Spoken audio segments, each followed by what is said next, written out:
রথযাত্রার দিনে প্রথমবার মাহেশের জগন্নাথ মন্দিরে এলেন অভিনেত্রী শ্রাবন্তী চট্টোপাধ্যায়। সঙ্গে ছিলেন সহ অভিনেত্রী বিবৃতি চট্টোপাধ্যায়। ভাত পেড়ে ভোগ খেয়ে শ্রাবন্তী বললেন এটা একেবারে অমৃত। এই উপলক্ষে শ্রাবন্তী প্রচার করলেন তার আসন্ন ছবি দেবী চৌধুরানী। বললেন দেবী পক্ষেই আসছে দেবী চৌধুরানী। ট্রেলার খুব তাড়াতাড়ি আসছে। চরিত্রের জন্য আলাদা প্রশিক্ষণ নিয়েছেন তিনি। ভবানী ঠাকুরের ভূমিকায় রয়েছেন প্রসেনজিৎ। শ্রাবন্তীর মতে এটা শুধু ইতিহাস নয়, এক অন্য রকমের বাংলা ছবি। রথ টানার এবং সেখানে এসে আমরা যে আমাদের ছবি দেবী চৌধুরানী প্রমোশন করতে পারছি, এর থেকে লাকি আমরা হতে পারবো না। আর আজকের শুভ দিনে আমি সেই চৈতন্যদেব ভগবানকে ছুঁয়েছিলেন, সেই ভগবানকে আমরাও ছুঁতে পেরেছি আমাদের দেবী চৌধুরানীর টিম। থ্যাংক ইউ প্রিয়ালদাকে, উনি এই সুযোগটা আমাদের করে দিয়েছেন। আর এটাই বলবো যে পুজোতে আসছে দেবী চৌধুরানী, এবার দেবী পক্ষে দেবী চৌধুরানী, সবাইকে দেখতে হবে। হ্যাঁ, অনেক নাম শুনেছি মাহেশের রথের, মানে ছোটবেলা থেকে বাবা মার মুখে শুনেছি। সত্যি বলছি এই প্রথমবার আসতে পেরেছি। বলে না সঠিক প্রত্যেকটা জিনিসের সঠিক সময় সঠিক জিনিসটাই হয়, সেটাই হলো। খুব ভালো লাগছে। আর মানে এখনো আমি মনে হচ্ছে স্বপ্ন দেখছি। না, এর আগে কোনোদিনও আসা হয়নি, এই প্রথমবার মাহেশের মন্দিরে আসলাম। মানে ভোগ যেমন হয়, ভগবানের দৃষ্টি থাকে তাতে, তো অমৃত। প্রথমত দেবী চৌধুরানীর মতন একটা ছবিতে পার্ট হতে পারাই একটা বিরাট বড় পাওনা। সঙ্গে বুম্বাদা শ্রাবন্তীদির সঙ্গে কাজ করতে পারাটা আরো বিরাট পাওনা। আর কালকে যেমন আমরা গিয়েছিলাম নৈহাটিতে বড় মার মন্দিরে, আজকে থ্যাঙ্কস টু প্রিয়াল বাবু আমরা এখানে আসতে পেরেছি। মাহেশের রথ খুব নাম শুনেছি, সত্যি প্রথমবার আসা হলো। আর চৈতন্যদেব যে মূর্তি ছুঁয়েছিলেন, ওই মূর্তি নিজের হাতে ছুঁয়েছি, প্রণাম করতে পেরেছি, এর থেকে বড় পাওনা আর কিছু হয় না।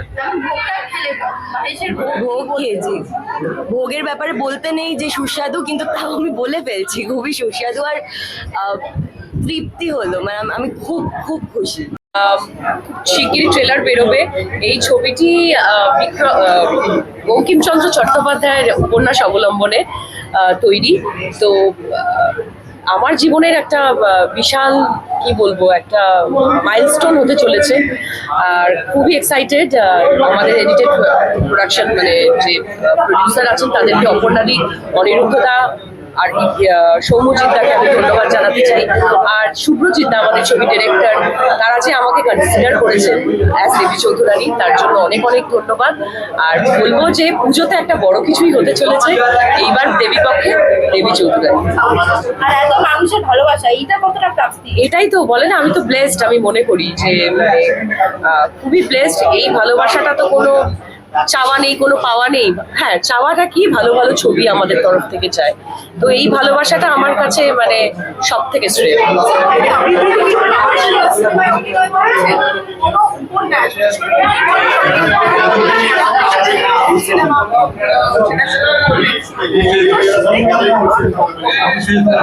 পুরোটাই হ্যাঁ, মানে যেটা আমি ছোটবেলায় অনেক সিরিয়াল করেছি, রবীন্দ্রনাথ ঠাকুরের অনেক গল্পগুচ্ছের অনেক গল্প, আরো অনেক গল্প নিয়ে কাজ করেছি, কিন্তু ছবি মানে লার্জার স্কেলের এই প্রথমবার কাজ করলাম বঙ্কিমচন্দ্র চট্টোপাধ্যায় দেবী চৌধুরানী।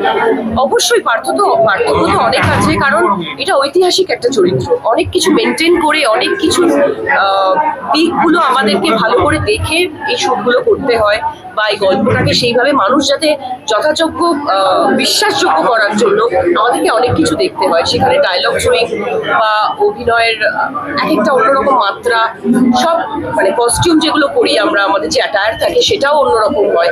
তো কমার্শিয়াল ছবির থেকে এটা একদমই আলাদা। আমি তো নিজেকে অভিনেত্রী মনে করি। আমার মনে হয় অভিনেত্রীদের তো কোনো জাত হয় না যে আলাদা করে মানে কমার্শিয়ালি করতে হবে, এরকম না। যদি অভিনেত্রী হয় সব রকম চরিত্রতেই আমার মনে হয় আমি সব।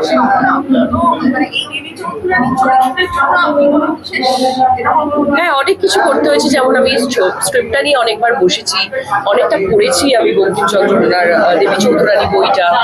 আর তারপর আমাদের অনেক কিছু শিখতে হয়েছে, আমাদের অনুশীলন নিতে হয়েছে, সোর্ট ট্রেনিং করতে হয়েছে, হর্স রাইডিং করতে হয়েছে, নিজেকে ভেতর থেকে আরো বেশি সাহসী করতে হয়েছে। তো ইট ওয়াজ আ জার্নি।